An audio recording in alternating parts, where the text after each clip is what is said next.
Yeah, when I first read this, I was like, poetry? Like, you guys just had category 5 hurricanes and you want to help by doing poetry? And it uplifted people. And it really actually was amazing to read about. Antes que llegue la luz by Mayra Santos-Febres. Toma nota, escritora, que no se te olviden los detalles. Acabas de sobrevivir a un huracán. You just survived a hurricane. Overall impression, I'm so glad I read this book. I downloaded it a few weeks ago.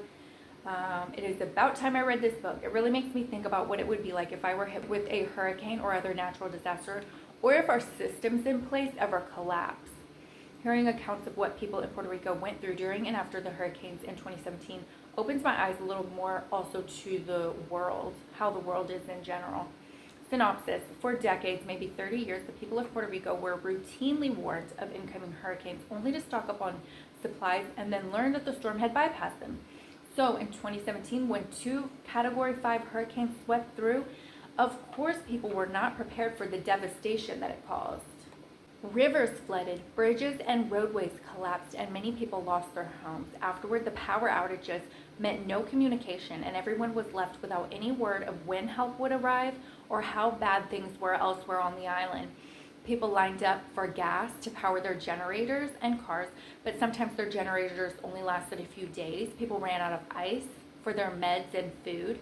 Hospitals overflowed. Rats in the streets caused diseases.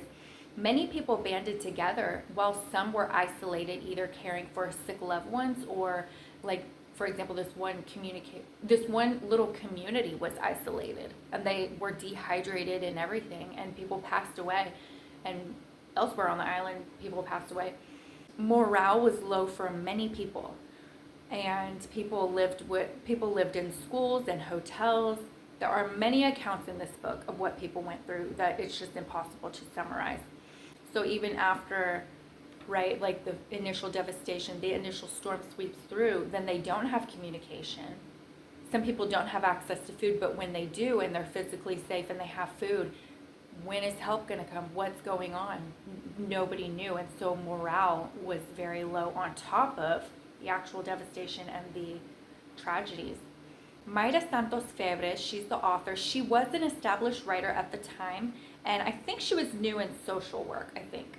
She was living in San Juan at the time as a single mother to her 2 children. She had connections with people in government, poets, and owners of nonprofits. When the storm swept through, she wanted to help in any way she could. So I think she was already living in a hotel there, helping people out. And then word spread of the low morale, and many schools were asking for books. Mayra, with a group of others, decided to band together and help bring hope and connection to the people of Puerto Rico by collecting and distributing books, having classes and workshops for writing and poetry. Yeah, when I first read this, I was like, poetry? Like, you guys just had category 5 hurricanes and you want to help by doing poetry? And it was surprising to me. But then it brought people together. It encouraged them to turn their experiences into art and share with others, and it uplifted people. And it really actually was amazing to read about. There are many personal accounts in this book that you really just have to read, and it's put together in such a beautiful way. I'm so glad I read it. And some of it feels very conversational too. She apparently is, I think she's like a social butterfly. She likes to just, seems like she likes to just talk to people and get to know them. And she's talking in the book also about herself and her past relationship, her friend and her friend's relationship, and it's a bit of drama a little bit. But when she talks about other people as well, these are their parents, and this is, and she just sitting having a conversation with somebody. There's also kind of like a romance in the book, which I like, but I don't know. Ramblings, also things that this book makes me think about, the systems that we rely on. What if they ever collapse? I mean, that's not likely, but, and I had this book on my Kindle, and I was like, I don't really want to read a book about hurricanes, and what's it really going to be about? And then it was raining for a few days, and I'm very moody, and I'm very somber in rainy weather. It really actually affects my mood. For whatever reason, reading this book made me feel better.